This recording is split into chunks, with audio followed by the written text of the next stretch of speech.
Welcome back to Chapter 5, and we are going to start Section 4 by talking about medians and altitudes of the triangles. Remember, we are within the triangles in this chapter. A few things to review from Section 1, the mid-segment. We also learned in Section 2, we talked about perpendicular bisectors in that point of concurrency being called the circumcenter. And then Section 3, we talked about angle bisectors in that point of concurrency being the incenter. Moving on to altitudes and medians, the median of a triangle is the segment formed when you connect the vertex and the midpoint of the opposite side. And the point of concurrency of those medians is called the centroid. So the point of concurrency of three medians of a triangle is called the centroid. So again, you are going to connect the vertex with the midpoint of the opposite side. So again, the vertex and the midpoint of the opposite side. And wherever those three medians meet is actually called your centroid.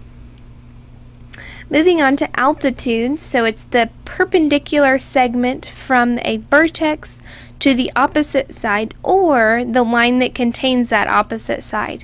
And note that this is not the same as the perpendicular bisector, so we have to make sure we can differentiate the two. And the point of concurrency of these altitudes is called the orthocenter. So the point at which the lines containing the three altitudes of a triangle intersect. Now the altitude is a little bit more complex because depending on what type of triangle you have will depend on where your orthocenter is. So notice an acute triangle, your point of concurrency is inside the triangle. On a right triangle, your orthocenter is on the triangle. And then the obtuse triangle, your orthocenter has to be on the outside of the triangle, and we will kind of look as to why that is. But just make sure you guys draw all of these things down on your paper, and then we will talk about them a little bit more in the lesson. Alright, continuing on with our note cards of this section. This will be note card number 8 for this chapter. When we talk about the concurrency of medians of the triangle. So the median of the triangle intersects at a point that is 2/3 of the distance from each vertex to the midpoint of the opposite side. So knowing that, we can say that the median of the triangle is 2/3 the distance from the vertex to the midpoint of the opposite side. So from BF we can say that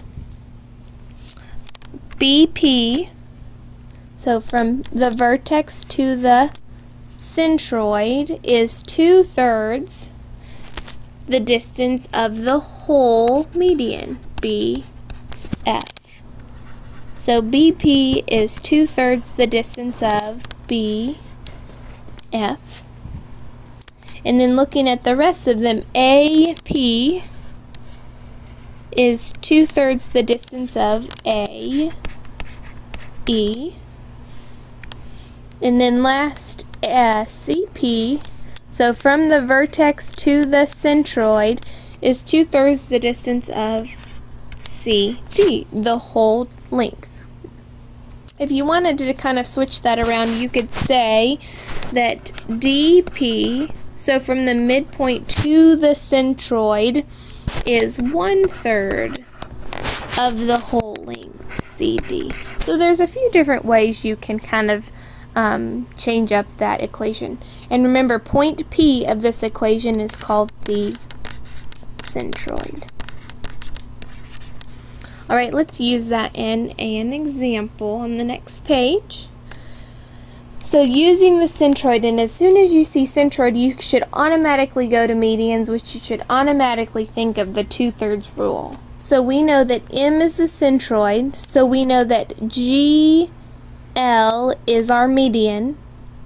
And we know that GM is 6, so we want to find ML, and we also want to find GL. So we do know from the vertex to the median, so GM is 2/3 the whole length, which is GL. So we can fill in the blank with 6 equals 2/3 of our whole length. And remember, to solve this algebraically, we are going to multiply that by the reciprocal. So 3/2, knowing that when you multiply, you're going to take 3 times 6, which is 18, divided by 2, which would give me 9. So that whole length, GL, is going to be 9. So now we need to just find ML. So if one part, the whole part is 9, and I have some of it to be 6, I'm just going to subtract. So I would say ML equals GL minus GM, what I already have. So 9 minus 6 gives me a value of 3. So now I know ML is 3, and I know GL is 9.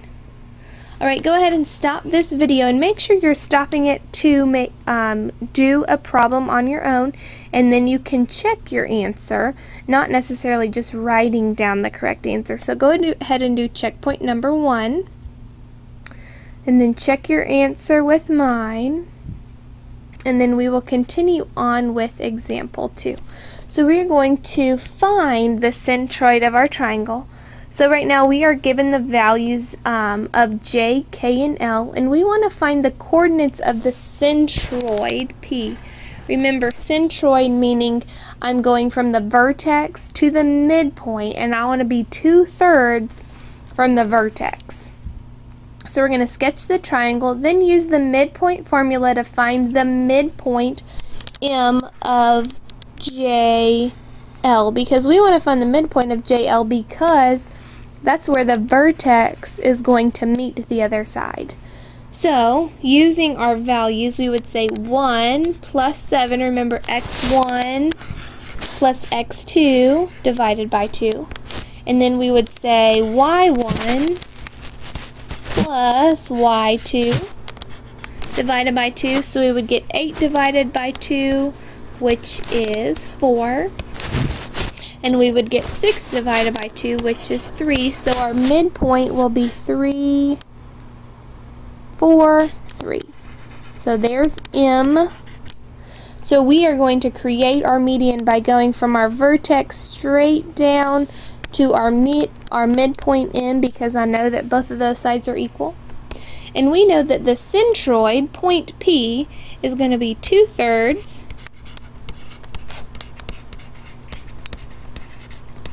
that distance from each vertex to the midpoint of the opposite side. And I know that point K is at 6, and I know that M is at 3, or I could just count down 1, 2, 3. So I know that my median is going to be 3 units. So the centroid is going to be 2/3 that distance, which is 3. So 2/3 times 3 is going to give me 2 units. So I need to count down 2 units from K to give me my centroid, point P. Let me use a different color so we can actually see. Point P is going to be right there. So now I need the coordinates of point P. So I know it's over 4, and I know from K minus 2, I'm going to go down 2. My coordinates of point P are going to be 4, 4. Alright, moving on to the next page, our altitudes, where they get a little bit more complex, so we really need to make sure we understand what is going on. So the point of concurrency of altitudes, the lines containing the altitudes of the triangle are concurrent. Remember, concurrent meaning intersecting or connecting at some point. And remember that point A, where those 3 perpendicular lines meet, is called the orthocenter. Alright, so moving down to example 3, we are going to draw and connect to see what the orthocenters really do look like. And remember, from the beginning of this section, we talked about on a right triangle, our orthocenter was going to be on the triangle. For an obtuse triangle, the orthocenter was going to be outside the triangle. In the acute triangle, it's going to be inside. So we need to really make sure we're looking for what type of triangle we have, and then where is my orthocenter going to meet. Alright, so look, you might need a straight edge for this. So looking at we have a right triangle here, and we're going to try to find point P. So I'm going to draw from there straight down perpendicular to this side is going to be here. So that's perpendicular. And then again from this point straight perpendicular to this other side. So notice I have two perpendicular segments. Now I need to draw it from this vertex perpendicular to my other side. So where those three meet is going to actually be right here at that the vertex of where my legs meet. That's going to be point P, our orthocenter. Now the orthocenter of the obtuse triangle gets a little tricky. So first off, let's start out with drawing the perpendicular segment from this vertex. I'm going to go draw straight, and then I'm actually going to extend it because I know that it's going to be outside.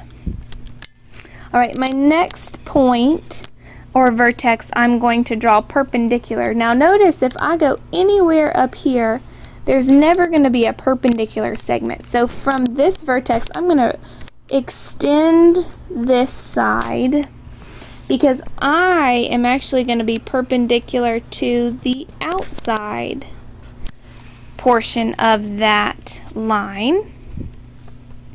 And then last, here is my other vertex. I need to extend this side because I'm going to be perpendicular here. So notice now I have my orthocenter point P, which is outside, and that will just take a little bit of practice, and we will continue to practice that. So don't necessarily worry if you don't get it right now.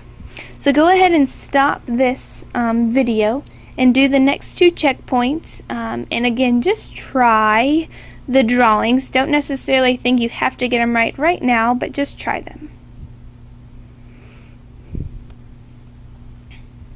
Alright, moving on to example number 4 to finish up this section. We want to prove that the altitude to the base is an isosceles triangle, or of an isosceles triangle, is the median. So we are given that ABC is isosceles with the base AC.